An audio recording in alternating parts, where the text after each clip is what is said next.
원하고 예수님의 이름으로 기도하옵나이다. 아멘.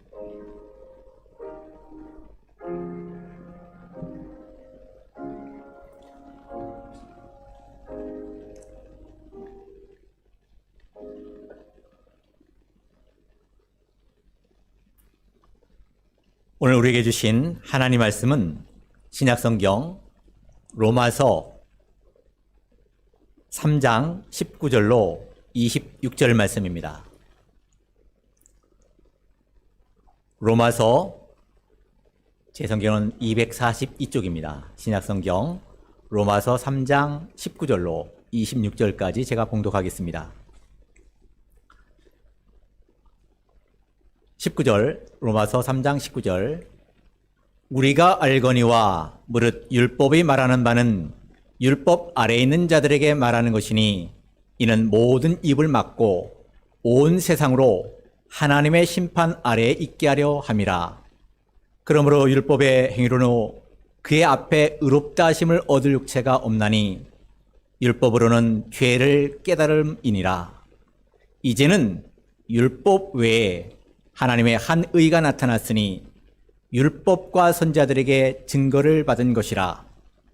곧 예수 그리스도를 믿음으로 말미암아 모든 믿는 자에게 미치는 하나님의 의니 차별이 없느니라.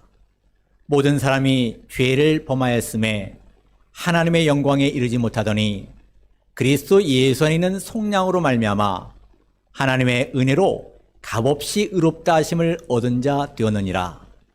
이 예수를 하나님이 그의 피로써 믿음으로 말미암는 화목제물로 세우셨으니 이는 하나님께서 길이 참으시는 중에 전에 지은 죄를 관과하심으로 자기의 의로우심을 나타내려 하심이니 곧 이때에 자기의 의로우심을 나타내사 자기도 의로우시며 또한 예수 믿는 자를 의롭다 하려 하심이라.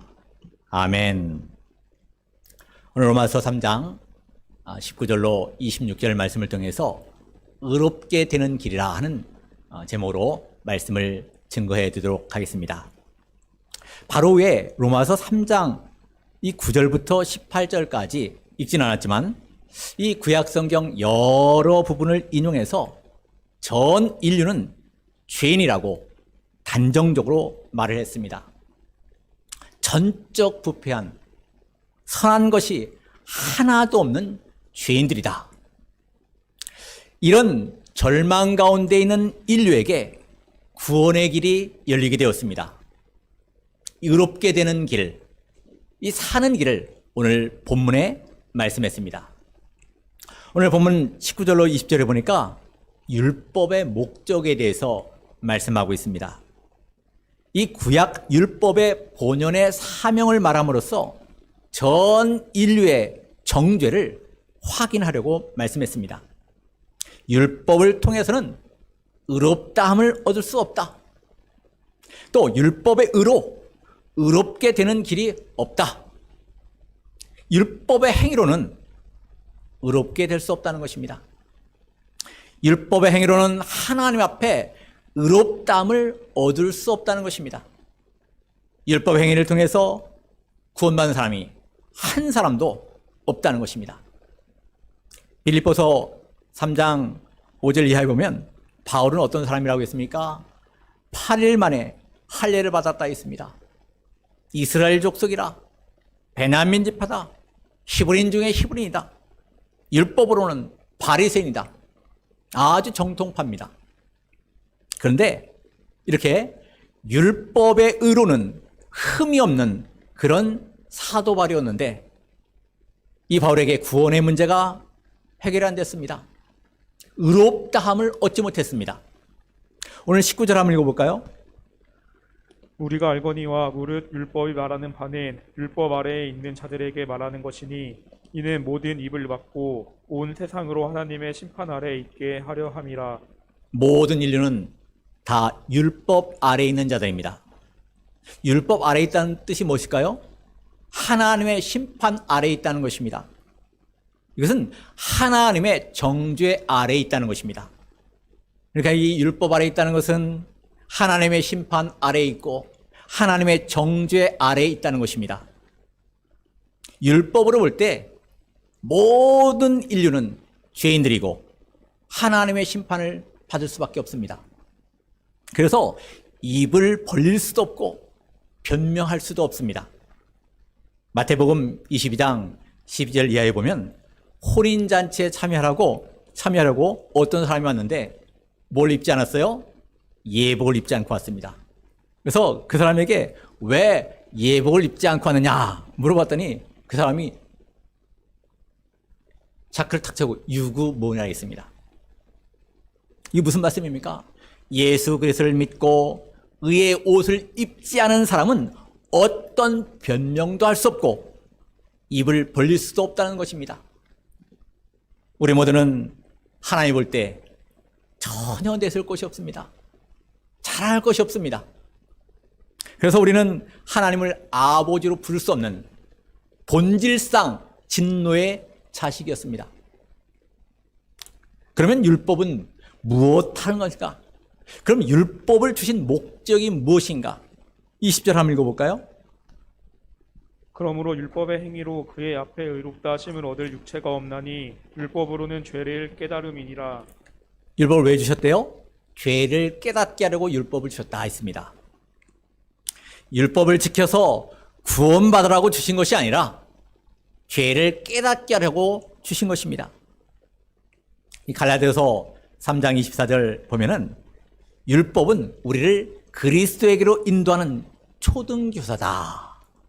몽학선생, 개역 한글에는 몽학선생이라 표현했습니다. 그리스도에게 인도하는 가정교사다. 초등교사와 같다는 것입니다. 그래서 율법을 통해서 죄를 깨닫고 우리가 하나님의 심판 아래에 있는 줄을 깨닫고 어떤 변명할 수도 없는 것을 인정하고 하나님께 돌아와서 예수를 믿어라. 그런 뜻입니다. 율법을 주신 목적이 그것입니다. 오늘 21절부터 26절까지 의롭게 되는 길을 말씀했습니다.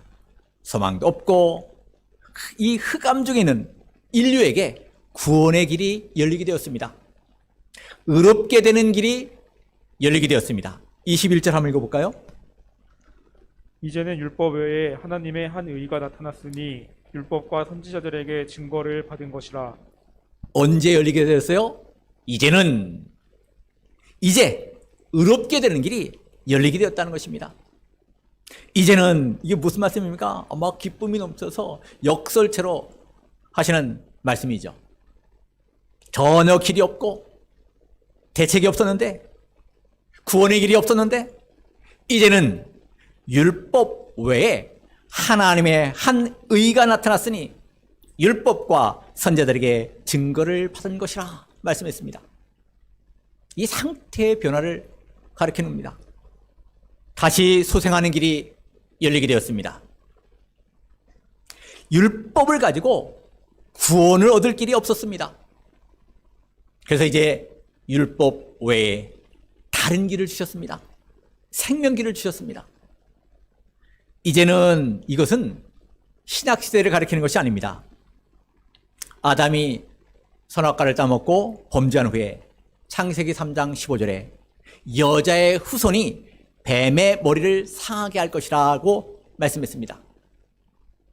여자의 후손은 여자의 몸을 통해서 오실 예수 그리스도를 가리키는 것입니다. 여자의 몸을 통해서 오실 예수 그리스도를 통해서 구원의 길이 열리게 되었다라는 뜻입니다. 이제는 이라는 것은 신약세대를 가리키는 것이 아니고 예수 그리스도를 구속주로 허락하신 그때를 가리킵니다. 그러므로 아담 이후의 모든 인류, 이 신구약 성도들의 구원 방법이 똑같습니다. 구약의 성도들도 율법을 지켜서 구원받는 것이 아니고 그들도 오실 메시아를 믿음으로 구원받는 것입니다. 하나님의 한 의가 나타났습니다. 이 하나님의 의, 의롭게 되는 길, 이 구원의 길이 열리게 되었습니다. 이 하나님의 의는 사람의 의가 아닙니다. 율법적 의도 아닙니다. 이 하나님의 의는 객관적인 의이고 하나님이 인정하는 의입니다. 이 하나님의 의는 예수 그리스도의 성육신, 이 말씀이 육신이 된 성육신을 통해서 이 나타내 보이셨습니다. 예수 그리스도를 보내서 구원시키고 의롭게 만드는 것이 하나님의 의입니다. 이 하나님의 의는 사람의 의가 아닙니다. 율법의 의가 아닙니다. 객관적인 의고 하나님이 인정하는 의인 것입니다. 자, 오늘 21절에 보니까 무엇의 증거를 받았다고 했죠? 율법과 선자들에게 증거를 받은 것이라고 말씀했습니다. 이 율법과 선자들에게 증거를 받았다는 것이 무슨 뜻일까요? 이 구약 성경에 내내 말씀해온 그런 의란 뜻입니다. 갑자기 없던 것이 나타난 것이 아니라는 것이죠. 구약 성경에 내내 말씀하던 그 의라는 것입니다. 이 하나님의 의는 역사성을 가지고 있습니다. 율법과 선자들에게 증거를 받은 의다라는 것입니다. 22절을 한번 볼까요? 하나님의 의가 어떻게 생겼는가? 곧 예수 그리스도를 믿음으로 말미암아 모든 믿는 자에게 미치는 하나님의 의인이 차별이 없느니라. 네, 예수 그리스도를 믿는 이 믿음으로 말미암아 모든 믿는 자에게 미치는 하나님의 의인데 뭐가 없다고요? 차별이 없다는 것입니다. 예수를 어떻게 하는 사람에게 미치는 의라고 말씀하고 있죠? 믿는 사람에게. 예수를 믿는 사람에게만 이 하나님의 의가 미치는 것입니다. 즉 예수 그리스도를 믿는 사람에게만 주시는 의입니다. 이것이 하나님의 의입니다. 그렇다고 해서 우리가 예수 믿는 것이 우리의 공로가 된다는 뜻이 아닙니다. 내가 믿었으니까 그 공로가 된다는 것이 아니고 이 구원의 방편은 되지만 구원의 공로는 되지 않는다라고 말씀하는 것입니다. 모든 믿는 자에게 미치는 하나님의 의인이 차별이 없느니라. 하나님의 의는 미치는 의이고 차별이 없이 주시는 의입니다. 그래서 우리도 구원받은 것입니다. 모든 사람에게 미치는 의이고 또 차별 없이는 주시는 의입니다. 믿기만 하면 이런 구원을 우리에게 주었습니다. 믿는 사람이 미치는 의, 이것은 어떤 사람도 막을 수 없습니다. 이 믿는 사람에게 미치는 의이기 때문에 막을 수도 없고 제대를 받지 않습니다. 또 차별이 없습니다. 그렇기 때문에 우리가 언제 믿었느냐, 뭐 어떤 상태에 있을 때 믿었느냐, 또 내가 어떤 사람일 때 믿었느냐, 아무런 상관이 없습니다. 그 사람에게도 하나님의 의가 미치는 것입니다. 차별이 없이 주니까 얼마나 감사합니까? 남녀노소, 유식, 무식 상관이 없습니다. 미치는 의이고 차별 없이 주시는 의입니다. 뭐 아브라함에게 주시는 의, 이것이 다르고 강도에, 뭐 예수님 우편에 있던 그 강도에게 주시는 의가 다른 것이 아닙니다. 똑같습니다. 동일한 의로 구원받게 되었다는 것입니다. 하나님의 의는 절대로 의롭고 공평한 의입니다. 왜죠? 모든 사람에게 미치는 의이기 때문에 그렇습니다. 차별이 없이 주시는 의이기 때문에 그렇습니다. 하나님은 절대 편벽됨이 없습니다. 하나님은 치우치는 것이 없습니다. 그래서 감사한 것입니다. 모든 사람에게 미치는 의이기 때문에 얼마나 감사한지 모릅니다. 차별 없이 주시는 의이기 때문에 감사한 것입니다. 만약 차별한다면, 아이고 얼굴이 느릿뜻대 한다는 아들은 안 돼 라고 한다면, 차별한다면 어떻게 우리가 받을 수 있겠습니까? 이것이 말도 못하게 감사한 것입니다. 23절 한번 읽어볼까요?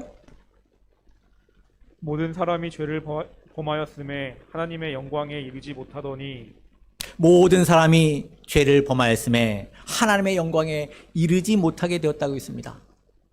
왜 하나님의 의가 나타나지 않으면 안 되는가? 왜 하나님의 의가 나타나야만 하는가? 그 이유를 분명히 말씀하고 있습니다. 왜죠? 모든 사람이 죄를 범했기 때문입니다. 하나님의 영광에 이르지 못했기 때문에 무엇이 나타날 수밖에 없죠? 하나님의 의가 나타나지 않으면 안 됩니다. 그 의가 나타나지 않으면 우리가 살 길이 없습니다. 이 하나님의 의가 나타날 수밖에 없는 필연적인 이유를 오늘 23절에 말씀하고 있는 것입니다. 모든 사람이 죄를 범했다는 말이 무슨 뜻일까요?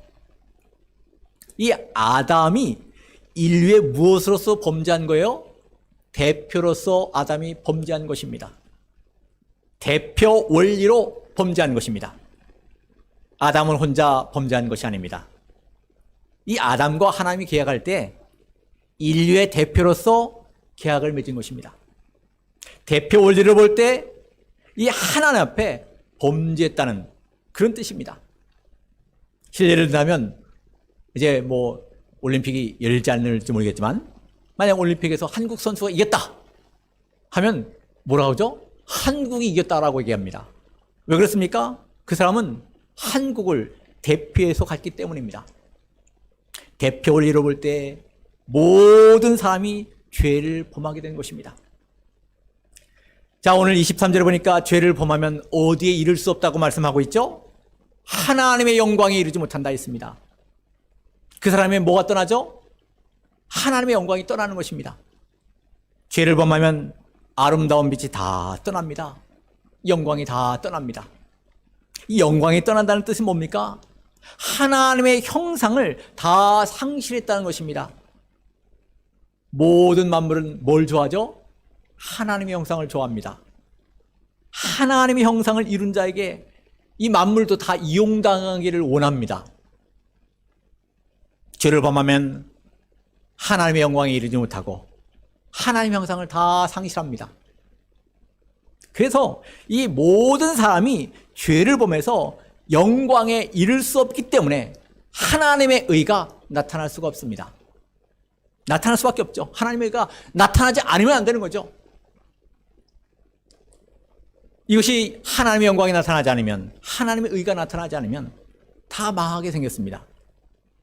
근데 이 하나님의 의가 어디 안에 있는 의인가? 24절에 한번 읽어볼까요? 그리스도 예수 안에 있는 성령으로 말미암아 하나님의 은혜로 값없이 의롭다 하심을 얻은 자 되었느니라. 자, 하나님의 의는 어디에 있는 의라고 했습니까? 예수 그리스도 안에 있는 의다. 속량을 가리킵니다. 예수 그리스도 안에 있는 속량이 하나님의 의입니다. 예수 밖에 있는 것은 속량이 아닙니다. 예수 안에 있는 속량입니다. 예수 밖에는 속량이 없습니다. 예수 안에만 속량이 있는 것입니다. 속량이 뭘까요? 속량이 무슨 뜻이죠?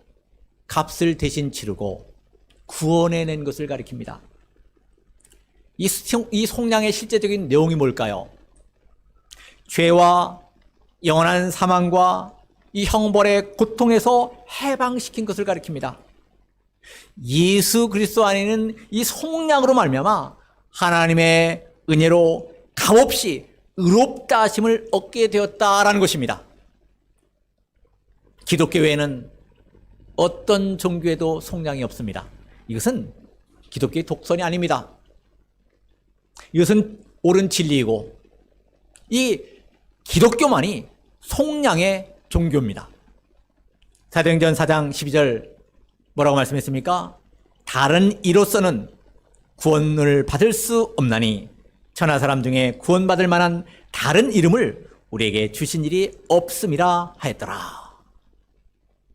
다른 이름을 주신 일이 없다는 것입니다. 이 사도 베드로가 무식해서 그냥 고기 잡다가 실수를 해서 말한 것이 아닙니다. 성령으로 말씀한 것입니다. 예수 그리스도의 이름 외에는 구원의 길이 없다는 것입니다. 예수 그리스도만이 하나님의 의로서 길이요 진리요 생명입니다. 예수만이 부활이요 생명입니다. 24절 한번 읽어볼까요? 그리스도 예수 안에 있는 속량으로 말미암아 하나님의 은혜로 값없이 의롭다 하심을 얻은 자 되었느니라. 예수 그리스도로 말미암아 우리에게 주시는 속량은 하나님의 은혜입니다. 은혜라는 게 뭐죠? 거저 주는 것입니다. 무조건 주는 것입니다. 그래서 우리가 속량받은 것입니다. 그래서 우리가 천당 가게 되었습니다. 그래서 우리가 하나님의 자녀가 되었습니다. 예수 그리스도 안에 있는 이 속량은 하나님의 의입니다. 하나님의 은혜. 여러분 요한복음 3장 16절 다 외우고 계시죠? 하나님이 세상을 어떻게 했다고요? 이처럼 사랑하사 뭘 주셨다고요? 독생자를 주셨으니 이는 그를 믿는 자마다 뭐 하지 않고요? 멸망하지 않고 뭘 얻게 하라고요? 영생을 얻게 하라는 것입니다. 말씀했습니다. 믿는 자마다 멸망하지 않고 영생을 얻게 하려고 독생자를 주신 것입니다. 은혜로 무엇이 없이 주었다고요? 값없이 주었다는 것입니다. 이것은 은혜로 값없이 주신 것입니다. 어떤 대가를 치른 것도 없습니다. 무슨 돈을 주고 받은 것도 아닙니다. 값없이 하나님의 은혜로 예수 그리스도 안에 있는 이 속량, 구속을 얻게 되었습니다. 25절 한번 읽어볼까요? 이 예수를 하나님이 그의 피로써 믿음으로 말미암는 화목 제물로 세우셨으니 이는 하나님께서 길이 참으시는 중에 전에 지은 죄를 관과하심으로 자기의 의로우심을 나타내려 하심이니. 자, 하나님의 의가 나타나는 이 구체적인 방법을 말씀했습니다. 예수님의 속량은 어떻게 이루어졌는가? 어떻게 이루어졌다고요? 그의 피로 인하여 화목제물이 되었다라고 말씀했습니다. 피로써 화목제물이 되어서 속량이 이루어진 것입니다. 돈 몇 푼 주고 적당히 된 것이 아닙니다. 예수님의 보혈로서 화목제물이 되어서 이룬 것입니다. 즉 예수 그리스도께서 십자가에 피 흘려 죽어주심으로 이루어 놓은 속량입니다. 구원입니다. 여러분, 예수님이 피 흘린 것은 무슨 제물이 되기 위해서 피를 흘렸다고 말씀하고 있습니까? 화목제물. 하나님과 우리가 원수였었습니다. 하나님과 우리가 막혔었습니다. 우리가 하나님께 갈 수 없었습니다. 하나님을 아버지로 부를 수도 없었습니다. 그런데 이제는 예수 그리스도가 화목제물이 되어서 우리에게 이 하나님 뭐라고 하면서 나갈 수 있게 해주셨죠? 아버지! 하면서 당당하게 나갈 수 있도록 해주셨습니다. 이 예수 그리스도의 피 흘려주심은 화목제물로 피 흘려주셨습니다. 화목제물. 전에는 우리가 하나님과 원수였죠. 하나님께 가는 길이 없었습니다. 하나님과 아무런 상관이 없었습니다. 그런데 예수님이 피를 흘리시고 화목제물이 되어주심으로 우리가 누구와 가까워졌다고요? 하나님과 가까워지게 되었습니다. 하나님과 가까워지고 하나님이 우리의 아버지가 되어주시고 우리는 그의 아들이 되었습니다. 그래서 하나님께 당당히 이 시간도 나오게 된 것이죠. 전에는 지성소에요, 대제사장이 1년에 한 번밖에 못 들어갔습니다. 근데 우리는 은혜의 보좌 앞에 시도 때도 없이 나오는 것입니다. 이 긍휼과 때를 따라 돕는 은혜를 늘 맛보는 것입니다. 이 속량은, 이 하나님의 의는 이 두 가지로 이루어지고 있다는 사실을 25절에 말씀하고 있죠. 어떻게 했기 때문에 이 속량이 이루어지게 됐다고요? 첫째는 뭐라고요? 길이 참아주셨기 때문에 이 속량이 이루어졌다는 것입니다. 안 참아주셨으면 다 끝날 것입니다. 영원히 다 멸망받을 수밖에 없었습니다. 하나님이 어떻게 참아주셨기 때문에 일이 이렇게 됐다고요? 어떻게 참아줬다고요? 길이 참아줬기 때문에. 길이 참아주지 않았다면 일이 이루어질 수 없습니다. 속량이 이루어질 수 없습니다. 구원받을 수 없었습니다. 하나님의 의가 이렇게 해서 이루어진 것입니다. 여러분, 베드로후서 3장 8절에 보면 하나님이 천년을 하루같이, 하루를 천년같이 용납해 주시고 참아 주시고, 그래서 아무도 멸망치 않기를 원하시는 하나님이라고 말씀했습니다. 하나님의 그 참아 주심 때문에 우리가 속량받게 됐습니다. 하나님의 의가 이렇게 해서 나타난 것입니다. 또 한 가지는 뭐죠? 전에 지은 죄를 간과함으로 된 것입니다. 오래 참아주셨기 때문에 되었고, 또 한 가지는 전에 지은 죄를 간과하심으로 된 것입니다. 간과라는 것이 뭐죠? 딱 지내버리고 기억을 안 한다는 것입니다. 그렇기 때문에 우리가 구원받은 것입니다. 여러분, 만약에 우리가 전에 지은 죄를 다 기억하겠다면 우리가 어떻게 살겠습니까? 성경 우리 죄를 어디에 던져버렸다 했죠? 등 뒤에다 던져버렸다 했습니다. 바다 깊은 바다에 던졌다 했습니다. 이 두 가지 때문에 우리가 구원을 받게 된 것입니다. 26절 한번 읽어볼까요? 곧 이때에 자기의 의로우심을 나타내사 자기도 의로우시며 또한 예수 믿는 자를 의롭다 하려 하심이라. 하나님의 의는 절대 의로운 것입니다. 절대 의로우신 하나님이 우리에게 의를 입혀서 우리를 뭐 만드셨다고요? 의인 되게 하셨습니다. 그렇기 때문에 우리는 의인된 우리가 이 본문 말씀을 통해서 우리를 어떻게 의롭게 하셨는가, 이 말씀을 통해서 우리도 이런 사람이 되어야 됩니다. 우리가 어떤 신앙으로 살아야 될까요? 우리가 이제는 신앙으로 살아야 됩니다. 이제는. 어제까지는 잘못 살았다 할지라도, 지난날에는 바로 살지 못했다 할지라도, 지난날에는 믿음으로 바로 하지 못했다 할지라도, 이제는 새롭게 살아야 됩니다. 이제는 율법 외에 하나님의 의가 나타난 것처럼 매일 우리가 이제는 하는 신앙으로 살아야 됩니다. 내가 이제 새 출발해야 되겠다. 내가 이제 새롭게 살아야 되겠다. 내가 새로 결심하고 이제 믿음으로 나가야 되겠다. 이제는 신앙으로 살아야 됩니다. 베드로전서 4장 2절에 보면 이런 말씀이 있습니다. 그 후로는 다시 사람의 정욕을 따르지 않고 하나님의 뜻을 따라 육체의 남은 때를 살게 하려 함이라. 이래서 우리를 살려줄 것입니다. 그 후로는 다시는 사람의 정욕을 쫓아 살지 말라는 것입니다. 여러분, 죄 짓고 다녀봤자 남은 결과가 뭔가요? 헛된 것밖에 없습니다. 이제는 사람의 정욕으로 쫓아 살지 말고 하나님의 뜻을 쫓아 육체의 남은 때를 살라고 우리를 살려주셨습니다. 우리가 어떤 신앙으로 살아야 되겠다고요? 어떤 신앙으로 살아야 되겠다고요? 아이고, 여기 몇 분밖에 안 나온 거예요. 지금 여기 좀 여러분 한 100명 넘게 있는데 어떤 신앙으로 살았다고요? 이제는 신앙으로 살아야 됩니다. 이제는 신앙으로 살고, 두 번째는 하나님 우리를 어떻게 해주셨는가 그걸 생각하고 이스라엘에게 우리도 모든 사람에게 값없이 줘야 됩니다. 우리가 값없이 받았기 때문에 값없이 줘야 됩니다. 우리는 대가를 기대하는 것이 아닙니다. 사람은 기대의 대상이 아닙니다. 의지의 대상도 아니고요, 자랑의 대상도 아닙니다. 사람은 거저 주는 것입니다. 기도해주고 사랑해주고 성경 가르치고 바로 인도하는 것입니다.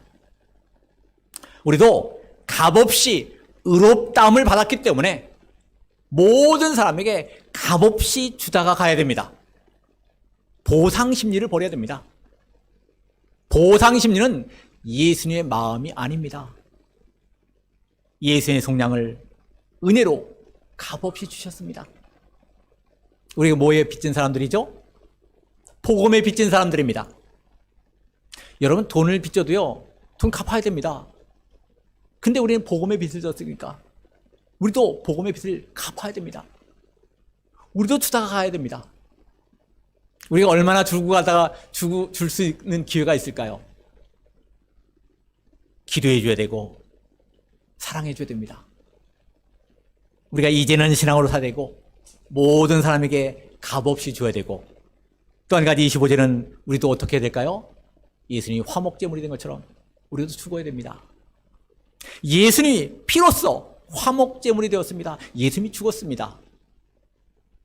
죽음은 최고의 희생을 가리키는 것입니다. 우리도 죽음으로써 좀 녹아지고 좀 녹아져서 좀 화목제물이 되어야 됩니다. 그래서 누구하고도 막히지 말고요. 녹아지고 깨지고 부서지고 화목제물이 되어야 됩니다. 이제는 신앙으로 살아야 되고 모든 사람에게 값없이 줘야 되고 우리가 죽어야 되고 오늘 25절에 보니까 우리도 어떻게 해야 된다고요? 오래 참아야 됩니다. 하나님의 의가 나타나는 과정이 두 가지라고 아까 말씀드렸죠? 하나가 뭐예요? 길이 참는 것입니다. 모든 사람에 대해서 참아야 됩니다.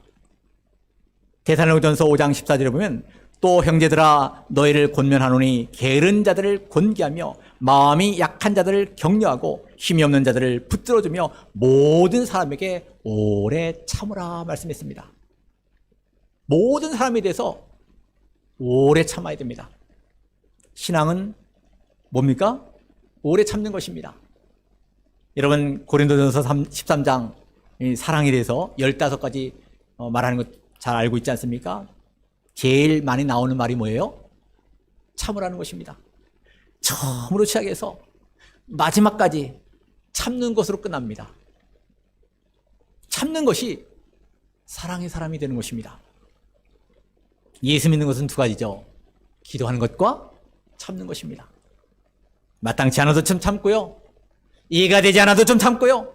좀 섭섭해도 좀 참고 속상해도 좀 참고 참아야 구원이 이루어집니다. 참지 않아서는 되는 일이 없습니다. 특별히 사람에 대해서는 참아야 됩니다. 어떻게 참아야 돼요? 오래 참아야 됩니다. 길이 참아야 됩니다.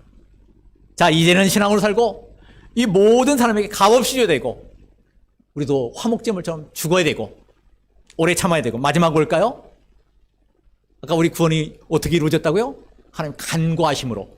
그렇기 때문에 우리도 간구해야 됩니다. 간구함으로 구원이 이루어졌습니다. 간구한다는 게 아까 뭐라 했죠? 잊어버리는 것입니다. 섭섭한 것도 잊어버리고 나에게 잘못한 것도 잊어버리고 기억하지 않는 것이 간구합니다. 은혜는 어디에 색이라 했죠? 돌에 색이고 미워하는 것은 어디에 색이라고요? 물에 색이라 하겠습니다. 물에 색이면 남아있을까요? 안 남잖아요. 간구하라는 것입니다. 자, 오늘 말씀의 제목이 뭐죠? 의롭게 되는 길입니다.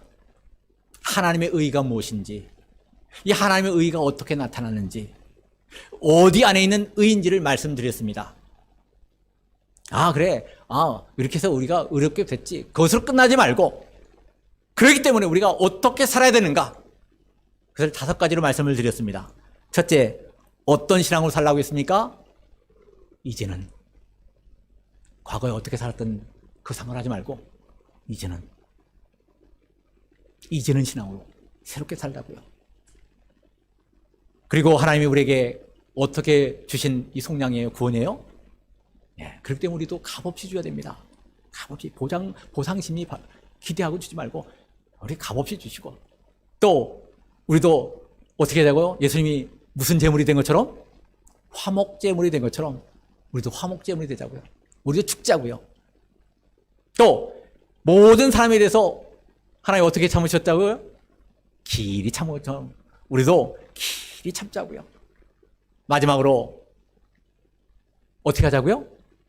하나님 우리를 간구하시면 우리 죄를 간구하시면 잊어버린 것처럼 우리가 간구하는 그런 신앙을 살아서 우리 좀 예수님을 좀 닮아가고 우리 예수님처럼 화목제물이 되어서 정말 하나님의 의를 이루는 우리 하나님이 의롭게 해주셨는데 그냥 모양만 무늬만 그냥 의인으로 사는 것이 아니라 실제 의인으로 사는 이제는 신앙으로 살고 정말 값없이 우리도 베풀고 우리도 화목제물처럼 죽어지고 우리도 오래 참고 간구함으로 이 의를 이루어드리는 의인으로서의 삶을 살아드리는 저와 여러분 되시는 은혜가 있기를 원합니다. 이 말씀 생각하면서 잠깐 기도하겠습니다.